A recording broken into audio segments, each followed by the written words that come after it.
El título de la predicación en la tarde de hoy lleva por título Propósitos de Dios para con sus hijos. Amén.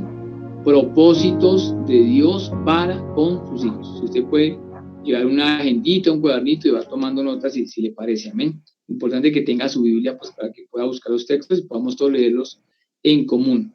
Propósitos de Dios para con sus hijos. Y estaba escuchando los testimonios, mis amados hermanos y hermanas, y Dios tiene propósitos muy importantes con todo el mundo, absolutamente con todo el mundo. Sepa usted que el sol sale tanto para justos como para injustos. El oxígeno o el aire se le da tanto a justos como a injustos, ¿sí es cierto? Si Dios es así de misericordioso, aún con vidas que no andan como tienen que andar correctamente delante de Él, imagine usted cómo es Dios para con sus hijos, cómo es Dios para con sus hijos. Obviamente Dios tiene propósitos de bendición para con sus hijos, pero cuando yo escucho mis amados hermanos y amada iglesia, testimonios como el de la doctora Salma, amén, esta bendición que ya el tiempo se le está cortando y pronto la va a tener así totalmente para ella. eh, el testimonio de Jenis y otros testimonios que sabemos que han sido maravillosos. Eso solamente es algo, mis amados hermanos. Eso es solamente la añadidura. Amén. Eso es la añadidura. Podrán ser bienes materiales, cierto, éxitos, logros, cierto, diplomas, cartones, preparación, todo esto que sabemos cuán importante es aquí en la tierra, pero eso solamente es la añadidura, tenga presente eso, que es lo más importante, la Biblia lo dice, mas buscad primeramente el reino de Dios y su justicia, amén, y las demás cosas. Lo que hemos escuchado en esta tarde hacen parte de eso, de las demás cosas. Amén. La añadidura. Dios es fiel, es maravilloso y démonos cuenta cómo nos bendice. Amén. Uno se goza, créame, uno se goza y se alegra cuando escucha un testimonio de este tipo. Uno se goza porque somos hermanos en la fe.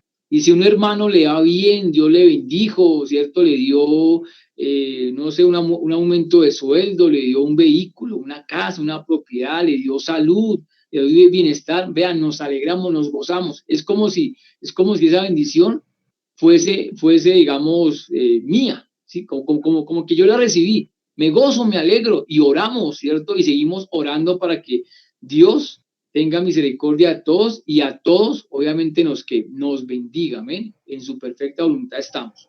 Quiero, mis amados, que vayamos en esta oportunidad al libro de los Hechos, gloria al Señor. Estuvimos desarrollando Hechos hasta el día de ayer sábado, ayer terminamos Hechos, gloria al Señor. ¿Sí? Y casi siempre estamos llevando las predicaciones, los mensajes en base al devocional que estamos llevando mes a mes. ¿Bien? Tratamos de hacer, digamos, algo muy en común para que usted esté sintonizado, para que usted obviamente cada predica que va a escuchar la pueda entender mejor. Si usted hace el devocional, créame, mi amado hermano y hermana, que va a entender mejor, amén, las enseñanzas que estamos compartiendo en este hermoso ministerio. Amén. Bueno, Hechos capítulo 26, versos número 12 al 18. Gloria al Señor. Busque ahí en su Biblia, tranquilo, no hay ningún afán. Hechos 26, 12 al 18. Gloria al Señor. Yo lo tengo aquí listo, lo voy a leer en este hermoso momento. Amén. Esa porción de la palabra de Dios, ¿sí? Lleva por título Pablo relata su conversión. Amén. Pablo relata su conversión. Bueno, el texto bíblico dice así, verso número 12. Ocupado en esto, iba yo a Damasco con poderes y en comisión de los principales sacerdotes. Cuando a mediodía, oh rey, yendo por el camino, vi una luz del cielo que sobrepasa el resplandor del sol, la cual me rodeó a mí y a los que iban conmigo. Y habiendo caído todos nosotros en tierra, oí una voz que me hablaba y decía en lengua hebrea, Saulo, Saulo, ¿por qué me persigues? dura cosa te es dar coces contra el aguijón. Amén. Yo entonces dije, ¿quién eres, Señor? Y el Señor dijo, yo soy Jesús, a quien tú persigues.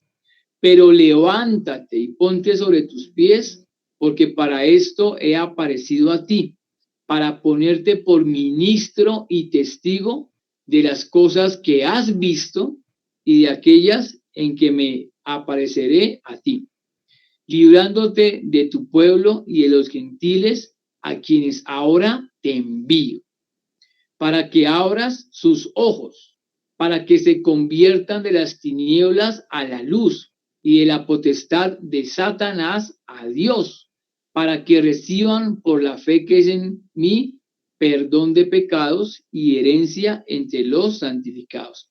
Quiero que leamos nuevamente, sigamos la lectura, por favor, si usted tiene su Biblia ahí, el último versículo que acabamos de leer, por favor. Estamos leyendo Hechos, capítulo 26, verso 12 al 18. Amén. Vamos a leer nuevamente, o básicamente les digo, la enseñanza se va a centrar en el último versículo que aparece en ese pasaje, versículo 18.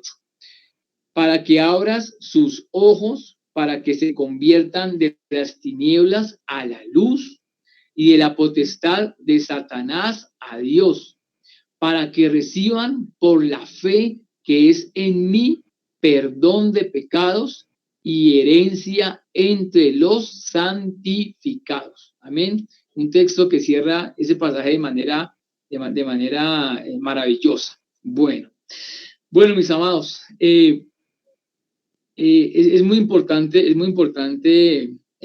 saber que si Dios tiene propósitos con sus hijos, y sabemos que son propósitos de bien, amén, Dios tiene planes de bien para con nosotros, ¿lo es para quiénes? De manera especial, como lo acabo de resaltar, para con sus hijos, ¿sí? Sabemos y nos dice la palabra de Dios en el Antiguo Testamento que Dios creó, el texto dice, Dios creó al hombre, a imagen de Dios lo creó, varón y hembra los creó. Génesis capítulo 1, versículo 27, amén. Es muy importante esto porque encontramos que es Dios quien crea, amén. Es Dios quien crea al hombre.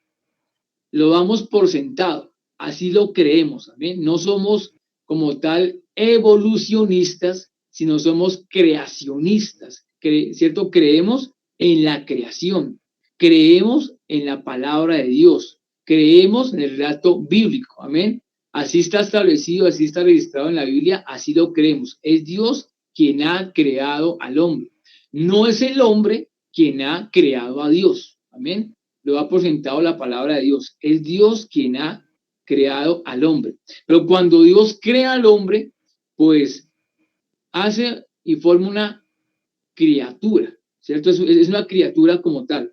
Y es muy diferente ser una criatura de Dios o ser creación de Dios a ser un hijo de Dios. Amén. Si una criatura o una creación de Dios tiene bendición de Dios, piense usted cuánto mayor la tendrá y la tiene de hecho aquel que es hecho hijo de Dios, aquel que es hijo de Dios. Juan 1:12 dice, mas a todos los que le recibieron, a los que creen en su nombre, Dios les da la potestad de ser sus hijos. ¿Quién la da? La da Dios. Mas a todos los que le recibieron, a los que creen en su nombre, ¿sí? Les da la potestad de ser hechos hijos de Dios. Amén. Entonces es cuando esa creación ahora está muchísimo mejor y está en una mayor relación con su creador. Ahora es su padre, ¿sí? Ahora somos hijos de Dios. Entonces, viendo esto, vemos un hombre, el cual es Pablo, y en el texto que acabamos de compartir, que lleva por título Pablo relata su conversión, a mí me causaba mucha curiosidad que ese título que encontramos en la Biblia, es uno de los pocos títulos en los cuales encontramos debajo de ese título texto bíblico, hay unas referencias bíblicas ahí, ¿sí? Por lo menos en la Biblia que yo tengo en este momento, debajo del título dice Hechos 9, 1 al 19 y Hechos 22, 6 al 16, ¿sí? ¿Por qué está esto ahí? Está esto ahí porque ese pasaje en el cual Pablo relata su conversión se encuentra 2 veces más en todo el libro de los Hechos. Amén. Hablando obviamente que de la conversión que él tuvo, ¿sí? Él está haciendo algo que hace unos contados minutos estaba haciendo tanto la doctora Salma como Jenny. ¿Qué estaban haciendo? Estaban testificando. Amén, lo estaban haciendo. Igualmente el apóstol Pablo, ¿qué está haciendo? Está testificando. Y es muy importante igualmente ver esto, ¿por qué? Porque el apóstol Pablo se encuentra, mis amados, él se encuentra eh, defendiendo su llamado y su ministerio. ¿Cuál fue su llamado? Su llamado ha sido llevar la luz del evangelio, llevar el mensaje de salvación, llevar la palabra que salva, que transforma y que cambia vidas. Llevar como tal el mensaje del Señor Jesucristo. Ese ha sido su llamado. ¿Cuál fue su ministerio? Su ministerio fue ser apóstol, amén. Llamado, llevar la palabra de Dios, ministerio, ejercer el apostolado. Pero cuando encontramos este pasaje de Hechos 26, encontramos que durante su ministerio del apóstol Pablo, en 6 oportunidades, él tuvo que presentar defensa de su llamado, defensa igualmente de su ministerio delante de muchísimas autoridades en diferentes momentos. Eso lo encontramos obviamente en la Biblia. En una primera oportunidad lo encontramos en Hechos capítulo 22, 1 al 21. Él está presentando defensa de su ministerio y de su llamado ante el pueblo judío, amén. Un pueblo que no creía en lo que él decía, un pueblo que igualmente lo perseguía. Por eso está obviamente presentando defensa de lo que está haciendo en nombre del Señor. En una segunda oportunidad lo encontramos en Hechos 22:30, ¿sí? Él está presentando defensa de su llamado de ministerio frente al concilio judío, la máxima autoridad que regía al pueblo judío en aquella época. Amén. Nada fácil, no era nada fácil, pero Pablo estaba capacitado y formado para presentar defensa. Bien, en una tercera oportunidad lo encontramos en Hechos capítulo 24. Se cuenta que estoy refiriendo solamente Hechos, porque en días pasados estuvimos continuamente leyendo Hechos capítulo a capítulo. Amén. Hechos capítulo 24, el apóstol está presentando defensa de su llamado y ministerio ante una autoridad no judía, ante un gobernador llamado Félix. Bien, más adelante, en Hechos 25, 1 al 12, él sigue presentando defensa frente a otro gobernador, ante el gobernador llamado Festo. Festo fue el gobernador que reemplazó o que sucedió al gobernador Félix. Hay algo que me causaba mucha curiosidad, tanto de Félix como de Festo, es que ellos sabían, ¿sí? Porque habían indagado, habían hechole un estudio al apóstol Pablo, ¿sí? Y se daban cuenta que el apóstol Pablo, él era inocente de las múltiples acusaciones, calumnias, injurias, persecución que el pueblo judío, que los griegos, que mucha gente tenían contra él. Después de que lo indagaban y lo interrogaban como tal, se daban cuenta de, no, el hombre es inocente, el hombre no ha hecho nada digno de muerte. Pero ¿saben qué? Estos dos gobernadores, por congraciarse, ¿sí? Con el pueblo judío, que era el máximo perseguidor del apóstol Pablo, ¿qué permitieron? Dejaban siempre a Pablo preso, estuviese ahí bajo las rejas para congraciarse con el pueblo judío. ¿Cómo les parece? Una actitud pues no muy correcta, no es algo justo. En la quinta oportunidad es la que vemos en este momento, ¿no? Hechos capítulo 26. En Hechos capítulo 26, el apóstol Pablo está obviamente presentando defensa de su llamado al ministerio frente a una otra autoridad como tal, ¿sí? Frente a Agripa. Usted ve en Hechos 26 el título, versículo 1, arriba del título, dice, defensa de Pablo ante Agripa. ¿Sí? ¿Quién era Agripa? Pues resulta, mis amados, amada iglesia, que Agripa era un rey, claro que sí, pero este Agripa, su nombre era Herodes Agripa II. Eso quiere decir que pertenecía a la dinastía de los Herodes. ¿Se acuerdan cuando nació mi Señor Jesús? Estaba Herodes el Grande en aquel momento gobernando. Y Herodes pues tuvo obviamente pues más hijos, ¿cierto? Este rey Agripa era el bisnieto, ¿cierto? De Herodes el Grande. Amén. Entonces, frente a esta autoridad, estaba el apóstol Pablo presentando defensa tanto de su llamado como de su ministerio. Gloria al Señor por esto. Y la última vez que el apóstol, o que se registra en Hechos, la última vez que el apóstol presentó defensa de su ministerio fue en Hechos capítulo 28. Lo presentó en Roma. Amén. Allí lo presentó frente a judíos que estaban en Roma, estaba presentando el evangelio, igualmente presentaba defensa de su ministerio. Entonces, en esas oportunidades, él estaba presentando defensa de algo que Dios lo mandó a hacer, ¿sí? No es fácil estar en los caminos de Dios, no es nada fácil. Y no es fácil igualmente servir al Señor, ¿sí? Pero si Dios nos llamó, Dios nos equipa, Dios nos respalda y Dios nos saca adelante, como sacó adelante en esta oportunidad al apóstol Pablo. Amén. Gloria a Dios por esto. Y entonces, ¿qué sucede? Sucede, mis amados, que hay propósitos en Dios. Y démonos cuenta cuando Pablo, el apóstol Pablo, se convierte, amén, o es convertido en un hijo de Dios, cosa que no era antes. Antes era una criatura de Dios, claro que sí. Y note que antes el apóstol Pablo era un perseguidor acérrimo del cristianismo, era un perseguidor de la iglesia. Cuando inicia en el versículo 12, Hechos 26, 12, diciendo ocupado en esto, ¿sí? Uno piensa, ¿ocupado en qué? O sea, ¿Pablo qué estaba haciendo? Pues uno se da un versículo un poquito más atrás, o versículos anteriores, el contexto anterior, ¿sí? Verso número 9, lleva por título Pablo el perseguidor. Imagínense, no Pablo el apóstol, no Pablo el hombre de fe, no Pablo, ¿cierto? El gran siervo de Dios. No, ese Pablo no. Pablo el perseguidor, Pablo el viejo hombre, ¿sí? El perseguidor. Dice, yo ciertamente había creído mi deber hacer muchas cosas contra el nombre de Jesús de Nazaret.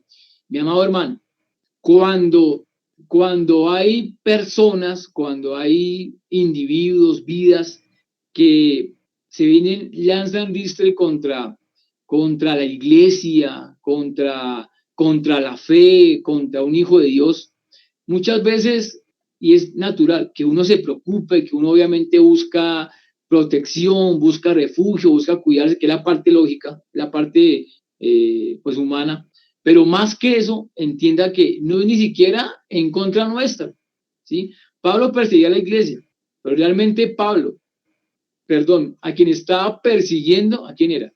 Directamente al Señor Jesús. Estaba persiguiendo directamente a Dios, pensando que perseguía a los apóstoles o perseguía a un evangelista, a un hombre, no, mis amados, perseguía a Cristo, perseguía directamente a Cristo. Él lo dice, yo ciertamente había creído mi deber hacer muchas cosas contra el nombre de Jesús de Nazaret, lo cual también hice en Jerusalén. Yo encerré en cárceles a muchos de los santos, habiendo recibido poderes de los principales sacerdotes, y cuando los mataron, yo di mi voto. Y muchas veces, castigándolos en todas las sinagogas, los forcé a blasfemar, y enfurecido sobremanera contra ellos, los perseguí hasta en las ciudades extranjeras. Si hay vidas extremas, hay igualmente, mis amados, encuentros y llamamientos extremos. Si el apóstol Pablo en su vida pasada era extremo en lo que hacía, pues igualmente Cristo, cuando se le reveló, fue una revelación extrema. Amén. Porque fue personalmente Jesús. Fue personalmente Cristo resucitado quien se le apareció al apóstol Pablo. No le mandó razón con nadie, no le mandó al ángel Gabriel, al ángel Miguel, no, no, no. Directamente el Señor Jesús se le presenta. Bueno, Saulo, Saulo, como dice el texto, ¿no? Saulo, Saulo, ¿por qué me persigues? ¿Qué pasa? ¿Qué está pasando? Si me estás persiguiendo a mí. Pero ¿sabes qué, Saulo? Pero ¿sabes qué, Pablo? Yo tengo propósitos para ti. Amén. ¿Y qué propósitos tenía Dios para el apóstol Pablo? Verso 18. Verso 17 y 18. Librándote de tu pueblo y de los gentiles a quienes ahora te envío. ¿A quién envía? ¿A qué público envía Dios o envía Cristo mejor al apóstol Pablo? Específicamente y especialmente al pueblo gentil. Tenga presente que Pablo siempre que viajó, porque realizó 4 viajes misioneros, o sea, viajó por toda Asia llevando la palabra. Siempre que Pablo llegaba a una ciudad, llámese la ciudad, ejemplo, la ciudad de Éfeso, la ciudad de Colosas, la ciudad de Tesalónica, la ciudad de Galacia, ¿cierto? A cada ciudad, Pablo siempre iba primero a los judíos, ¿cierto? A los suyos, a sus, digamos, llamémoslo así, a sus paisanos, ¿sí? Iba, les predicaba el mensaje de salvación y luego sí le compartía a los gentiles, amén. Pero su ministerio se desarrolló o se desenvolvió mejor entre los gentiles. ¿Por qué es que Dios lo envió a los gentiles? Para que abra sus ojos, para que se conviertan de las tinieblas a la luz y de la potestad de Satanás a Dios, para que reciban por la fe que es en mí perdón de pecados y herencia entre los santificados. Entonces, vamos a estar viendo, amada iglesia, en base al verso número 18, vamos a ver 3 propósitos que Dios tiene para con sus hijos. Cuando hablo de sus hijos, hablo de tu vida y hablo igualmente de mi vida, amén. Los que hemos aceptado, los que hemos creído en Jesús y los que Dios mismo nos ha hecho sus hijos, amén. Por potestad de Dios, por designio de Dios, hemos sido hechos sus hijos. Tenga presente esto porque ser hijo de Dios no es algo que nazca de uno, no es que yo un día quise ser hijo de Dios y yo me determiné ser hijo de Dios, no, mi amado hermano, eso no nace, no nace de nosotros, eso sale y procede únicamente y totalmente de Dios. Es Dios quien nos da la potestad de ser hechos hijos de Él, amén. Entonces, si vemos este versículo 18, vamos a establecer en este versículo 18 las 3 divisiones naturales que presenta este texto. Y en base a esas divisiones naturales es que vamos a encontrar 3 propósitos muy importantes que tiene Dios para con tu vida y para con mi vida. Amén. Primer propósito, una visión milagrosa. Amén. Primer propósito, una visión milagrosa. ¿Dónde encontramos en ese versículo ese propósito de una visión milagrosa? ¿Dónde lo encontramos? Miren que cuando inicia el versículo 18, ¿cómo dice? Para que abras sus ojos. Usted se va a dar cuenta, mi amado hermano, se está viendo el texto bíblico, espero que lo esté viendo. ¿Amén? Se va a dar cuenta que ese versículo tiene 3 paras. Hay 3 paras. Primer para que abras sus ojos. Amén. Entonces, una visión milagrosa nos lleva a ese punto. Para que abras sus ojos. Gloria al Señor.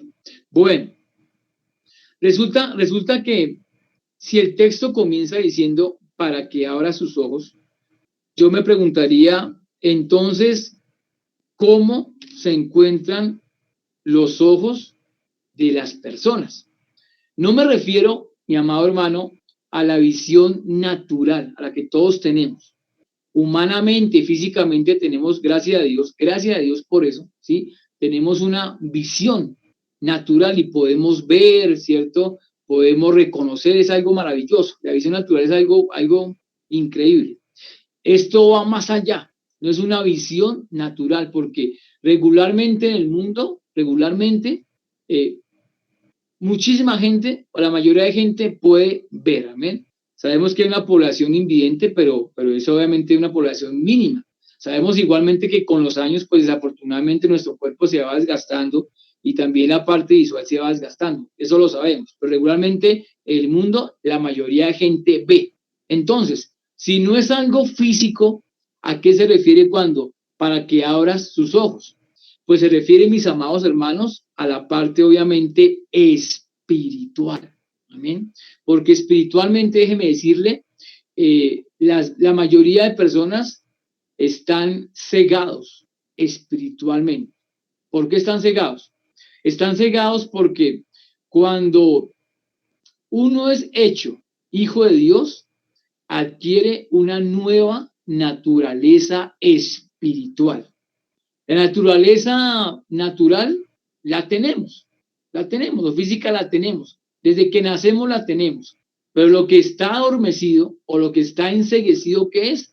La naturaleza espiritual o la nueva naturaleza. Entonces, me está hablando ahí algo muy importante. Si están los ojos enceguecidos de la mayoría de las personas, surge una pregunta. ¿Será que algo o alguien los tiene enceguecidos? ¿Será que existe un poder sobrenatural que tenga enceguecida la visión espiritual de las personas?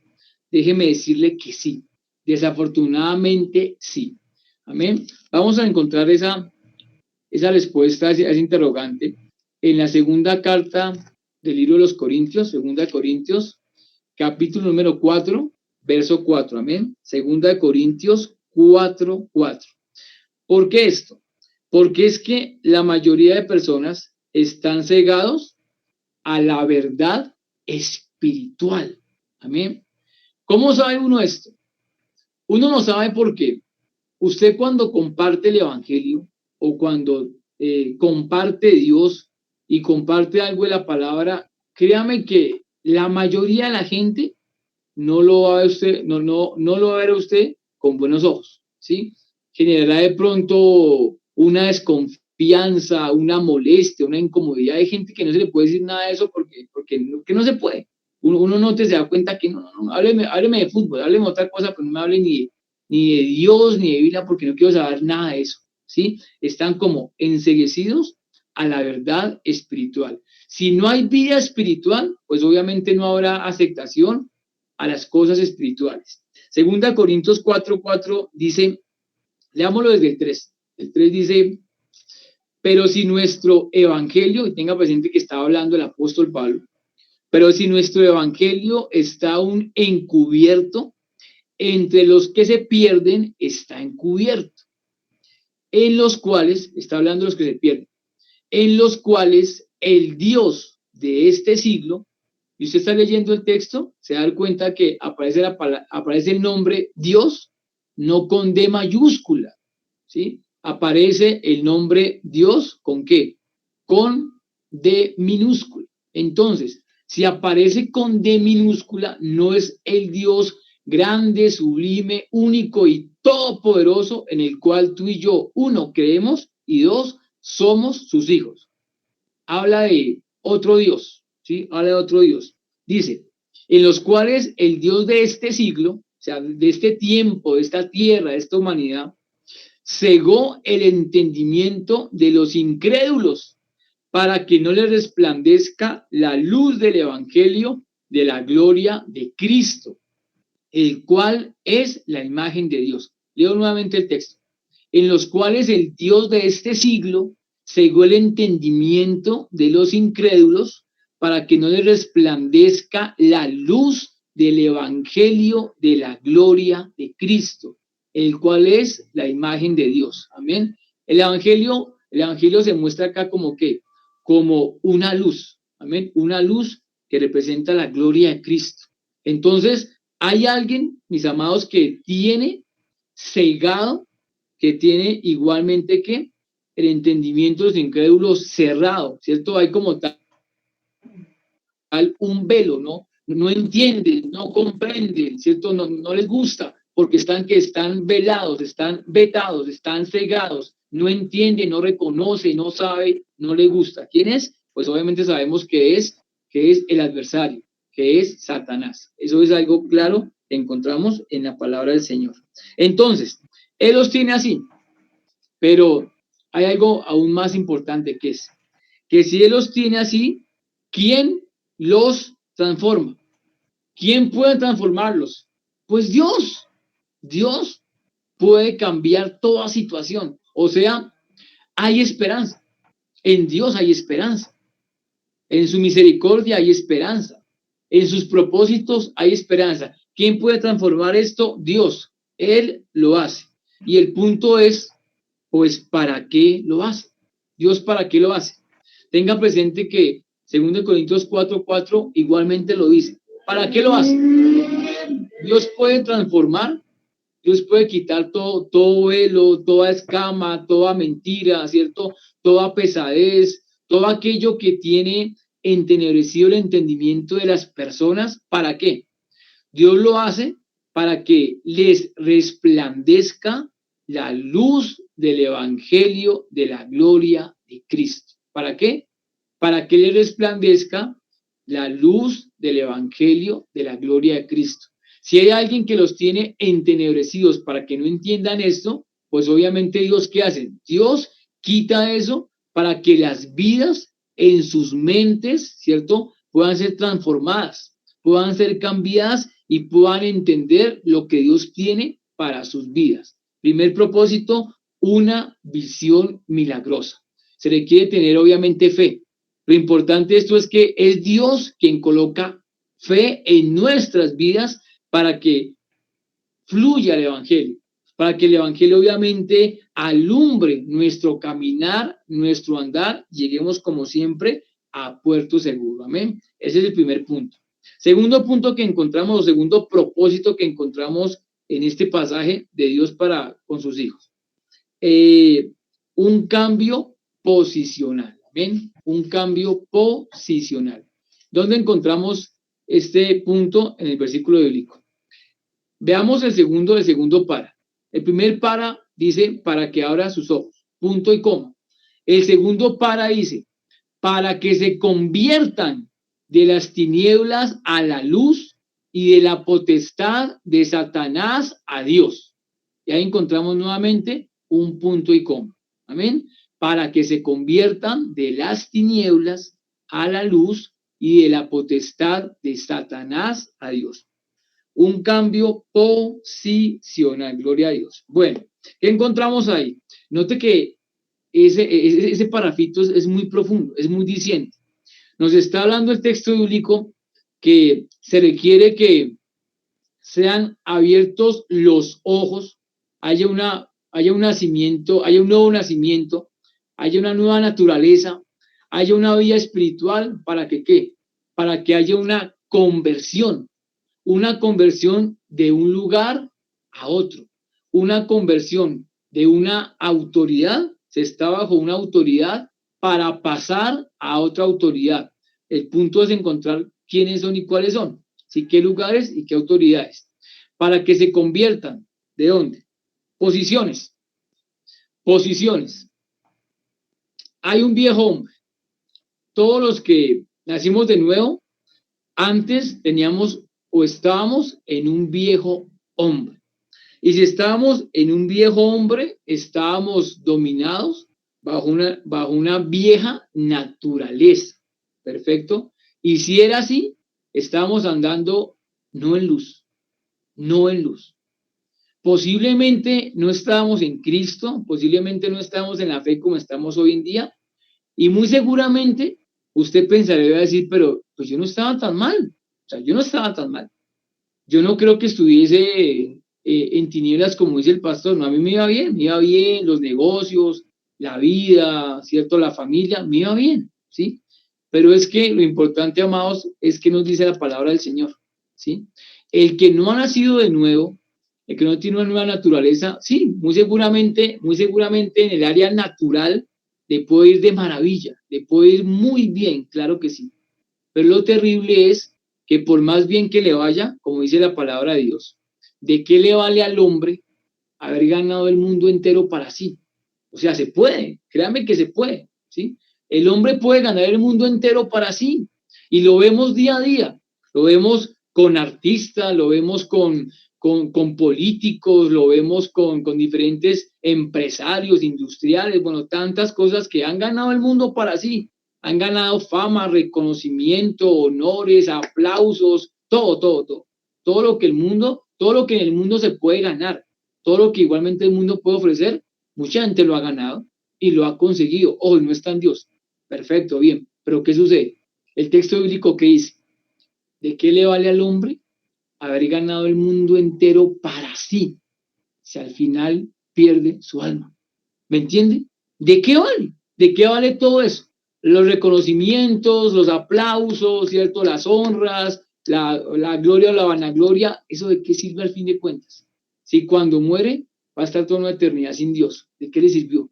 Absolutamente de nada, ¿me entiende? Entonces, ¿qué sucede? Si hablamos de posiciones, hay un texto que dice en la palabra de Dios que es muy conocido, 2 Corintios 5:17, que dice, de modo que si alguno está en Cristo, nueva criatura es. Las cosas viejas pasaron y aquí todas son hechas nuevas. Amén. De modo que si alguno está en Cristo, ¿se da cuenta? Ese es el punto. Estar en Cristo. Una cosa es estar sin Cristo y otra cosa es estar en Cristo, estar sumergidos, estar compenetrados con Él, estando en Cristo. Entonces, si hablamos de posiciones, sí, había una vieja, estábamos en una vieja naturaleza. Estábamos, obviamente, como lo dice el texto bíblico, ¿qué dice? Dice que estábamos en tinieblas, lo dice, estábamos en tinieblas, para que se conviertan ¿de dónde? De las tinieblas, pues se andaba en tinieblas, se estaba en tinieblas, así pensáramos que estábamos en la luz y que todo nos iba súper bien. Ojo, el que no está en Cristo, el que no está en la fe, lo siento mucho, está en tinieblas, así le vaya muy bien para que se conviertan de las tinieblas, ¿sí? ¿A dónde? A la luz, ¿me entiende? Hay un cambio de posición de las tinieblas a la luz. Si antes nos dominaba el viejo hombre, ahora tenemos un nuevo hombre, hemos sido hechos de nuevos. Amén. Si antes teníamos una vieja naturaleza, ahora tenemos una nueva naturaleza.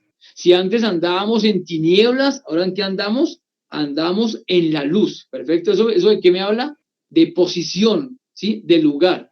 Pero el texto bíblico también me habla de potestad. ¿Qué es potestad? Potestad es poder, potestad es autoridad, potestad es dominio. Eso es potestad, ¿sí? Estamos bajo la potestad de algo o de alguien, ¿sí? Si hablamos de algo, sí, de las tinieblas. Y en las tinieblas hay alguien que tiene esa potestad. ¿Quién es? Pues mis amados, sabemos que es el enemigo. El enemigo tiene la potestad en cuanto a las tinieblas, así como Dios la tiene en cuanto a la luz, ¿sí? ¿Qué encontramos en Satanás? ¿Qué encontramos en él? Pues encontramos muerte. Estábamos muertos espiritualmente, pero como hemos pasado a la luz, hemos pasado a estar bajo el dominio y la potestad de Dios, el que nos ofrece vida. Démonos cuenta lo que Dios le está encomendando al apóstol Pablo. No le está encomendando casi nada, mis amados, casi nada. Que almas que están perdidas, que almas que andan en tinieblas, que almas que están condenadas, ¿cierto? Tengan un cambio posicional y un cambio obviamente de dominio, ¿sí? Si estaban en tinieblas, pasan a qué? A la luz. Si estaban bajo la potestad del enemigo, ahora están bajo la potestad de Dios, el cual nos da vida y vida en abundancia y vida eterna. Quiero que me acompañen rápidamente, el tiempo se me fue, a segunda de Pedro, por favor, segunda carta al apóstol Pedro. Gloria a Dios, segunda carta al apóstol Pedro, eso queda cerca de Apocalipsis, gloria a Dios, segunda carta al apóstol Pedro,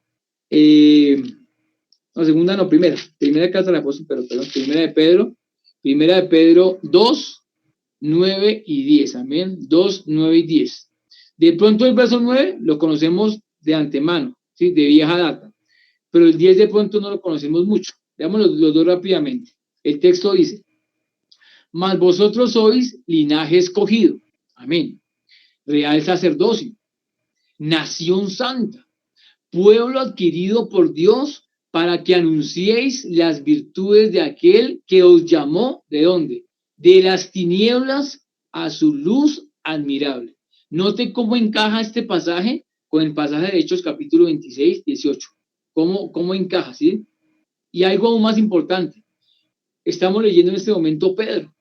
El pasaje de Hechos, amén, se lo da Dios, ¿cierto? O sea, Dios se lo transmite al apóstol Pablo, pero quien escribe el libro es Lucas, ¿sí? Entonces, encontramos en Hechos Lucas como escritor, Pablo como receptor de esa gran verdad, y encontramos aquí en Pedro la sincronía, ¿cierto? Cómo encajan los pasajes. Verso 10. Vosotros que en otro tiempo no erais pueblo, pero que ahora sois pueblo de Dios, que en otro tiempo no habíais alcanzado misericordia, pero ahora habéis alcanzado misericordia. Amén. ¿Qué pasaba? Antes no éramos pueblo, ahora somos pueblo.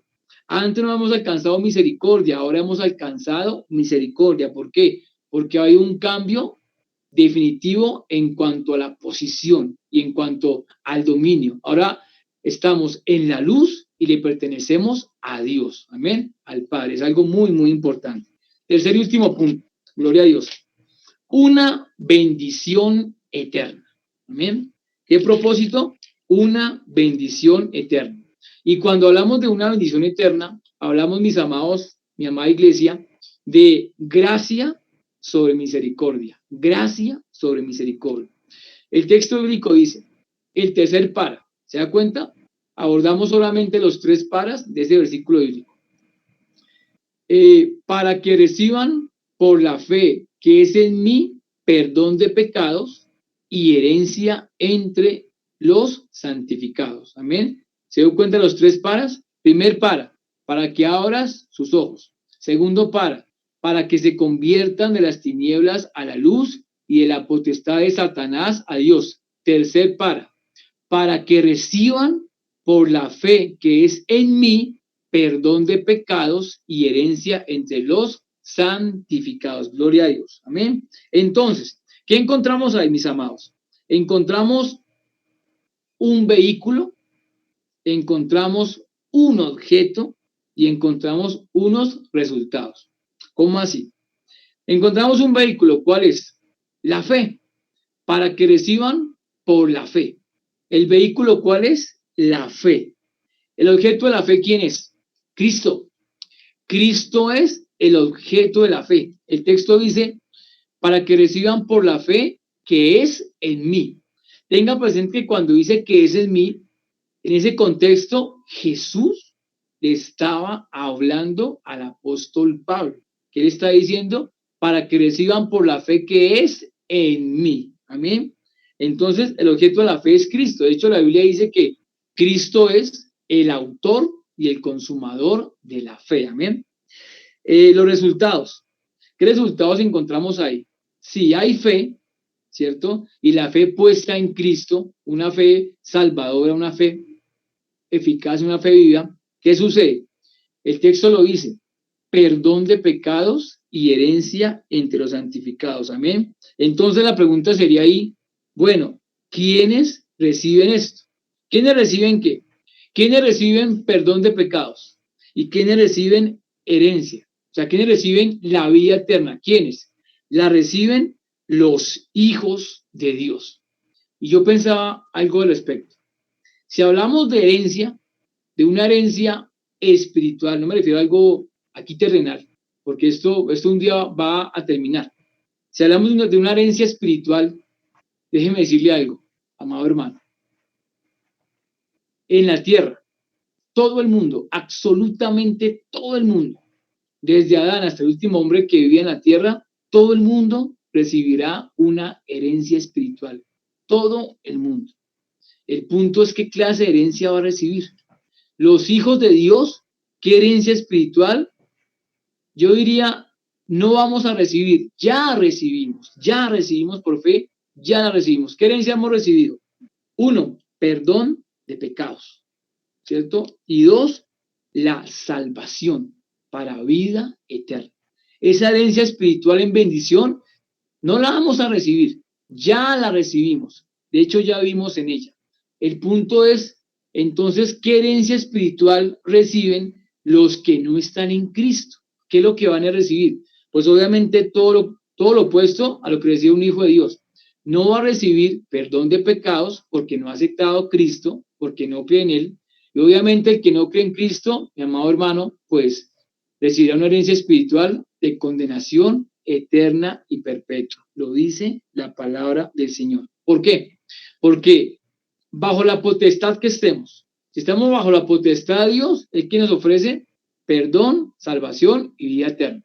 Pero el que aún está bajo la potestad del enemigo, ¿cierto? Del diablo, pues ¿qué le puede ofrecer? ¿Vida?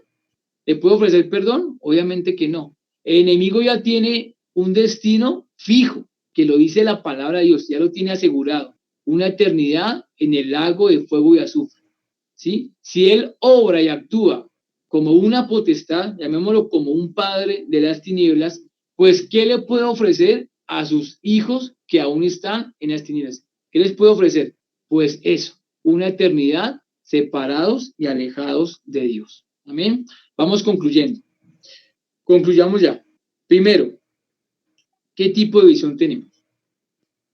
Es muy interesante esto porque aunque estamos aquí en la tierra y seguimos aquí en la tierra, el tiempo que Dios nos lo permita, quiero que me acompañen a Colosenses, ya para ir terminando, por favor. 5 minuticos terminamos, qué pena. Colosenses capítulo 3, versos 1 y 2. Amén. Colosenses 3, 1 y 2. Dice, si pues habéis resucitado con Cristo, amén, eso se llama nuevo nacimiento, nueva naturaleza. Buscad las cosas de arriba, donde está Cristo sentado a la diestra de Dios. ¿Qué debemos de buscar? El que ha nacido de nuevo, ¿qué va a buscar? ¿En qué se va a deleitar? ¿En las cosas de este mundo? La Biblia dice en Santiago 4:4, dice, oh almas adúlteras, lo dice la Biblia, ¿no sabéis que la amistad con el mundo es enemistad para con Dios? Cualquiera pues que se hace amigo del mundo se constituye en enemigo de Dios. Si no me creen, por favor búsquenlo en su Biblia. Santiago 4:4. Amén. Estamos en Colosenses. Verso 2. Poned la mira en las cosas de arriba, no en las de la tierra. ¿Qué clase, mis amados hermanos, y qué tipo de visión tenemos? ¿Una visión netamente terrenal o una visión celestial y espiritual? Se lo dejo a usted. Amén. Usted tiene que saber, tiene que pensar, tiene que identificar qué clase y qué tipo de visión usted tiene. ¿Qué está viendo? ¿Qué está esperando? ¿Qué está anhelando? ¿Sí? Si quedarse acá o está anhelando como tal las cosas de arriba. El texto lo dice. Si pues habéis resucitado con Cristo, buscad las cosas de arriba, donde está Cristo sentado a la diestra de Dios. Poned la mira en las cosas de arriba, no en las de la tierra. Segunda conclusión. ¿Bajo qué dominio estás? O mejor, ¿bajo qué dominio estamos? Primera Corintios, capítulo 6, versículo 12. Primera Corintios, capítulo 6, verso número 12. Gloria al Señor. El texto dice Primera Corintios 6, 12, dice, mis amados, todas las cosas me son lícitas, mas no todas convienen. Todas las cosas me son lícitas, mas yo no me dejaré dominar de ninguna. ¿Qué te domina? ¿Te dominan las cosas de Dios o te dominan las cosas del mundo? ¿Qué te atrae más? ¿Las cosas de Dios o las cosas del mundo? Igualmente tú debes saber, pensar y reflexionar. Tercera y última conclusión. ¿Eres un genuino hijo de Dios?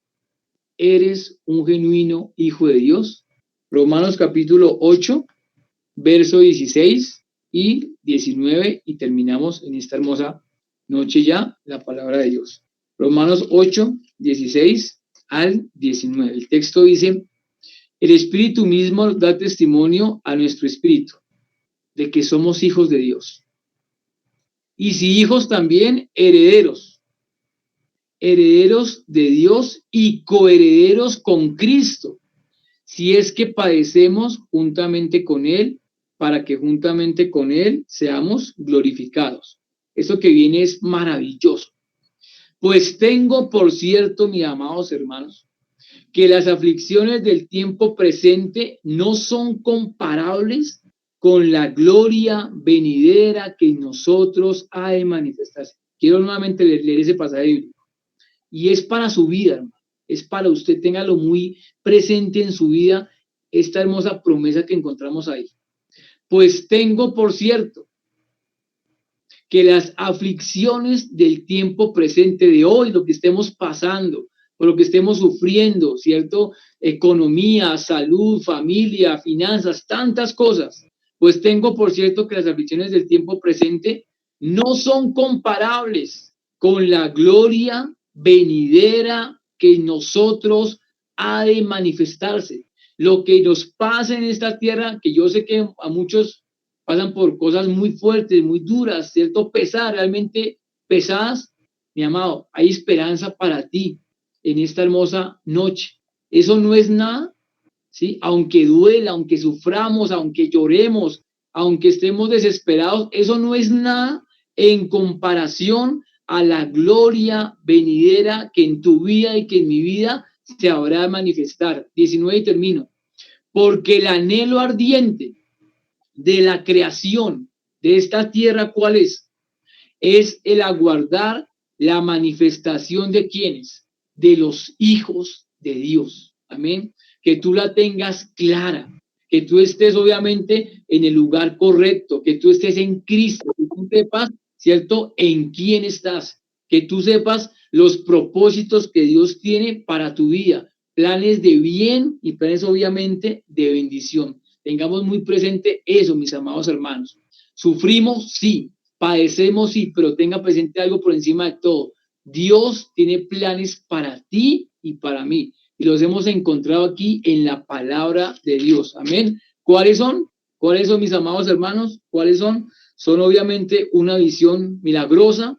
Es igualmente un cambio posicional y es, claro que sí, una bendición eterna llamada perdón de pecados, salvación y vida eterna. Lo demás que Dios nos quiera conceder es añadidura.